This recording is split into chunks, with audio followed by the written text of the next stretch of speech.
ఏపీలో కోవిడ్ కేసులు పెరుగుతుండడం కలకలం రేపుతోంది. నలుగురు ప్రాణాలు కోల్పోవడంతో అప్రమత్తమైన వైద్య శాఖ కోవిడ్ కేసులపై ఫోకస్ పెట్టింది. ఏపీ ప్రభుత్వం కోవిడ్ కేసులపై ఆరా తీశారు సీఎం చంద్రబాబు. ఏపీలో మళ్లీ కరోనా ఉధృతి ఆందోళన కలిగిస్తోంది. జూన్ 26 నుంచి ఇప్పటి వరకు 12 కేసులు నమోదవగా నలుగురు మృతి చెందినట్లు ఏపీ ఆరోగ్య శాఖ ప్రకటించింది. 2 ఆసుపత్రిలో, మరో 3 హోమ్ ఐసోలేషన్లో చికిత్స పొందుతున్నారు. 3 కరోనా నుంచి కోలుకున్నారు. కడపలో అత్యధికంగా 8 కోవిడ్ కేసులు నమోదవగా గుంటూరులో 2, విశాఖ, కాకినాడ జిల్లాల్లో ఒక్కో కోవిడ్ కేసు నమోదైంది. ప్రజలు అప్రమత్తంగా ఉండాలని ఏపీ ఆరోగ్య శాఖ హెచ్చరికలు జారీ చేసింది. విశాఖలో మరోసారి కోవిడ్ వైరస్ కలకలం రేపింది. జ్వరం, జలుబు, దగ్గు వంటి లక్షణాలతో ఓ వ్యక్తి నగరంలోని ఓ జనరల్ ఫిజిషియన్ను సంప్రదించాడు.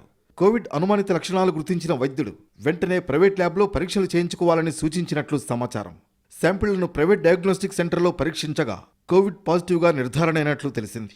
ఈ సమాచారం వైద్యాధికారులకు చేరడంతో అప్రమత్తమైన అధికారులు అదే శాంపుల్ను ధృవీకరణ పరీక్షల కోసం కింగ్ జార్జ్ ఆసుపత్రి కేజీహెచ్ వైరాలజీ విభాగానికి పంపినట్లు సమాచారం.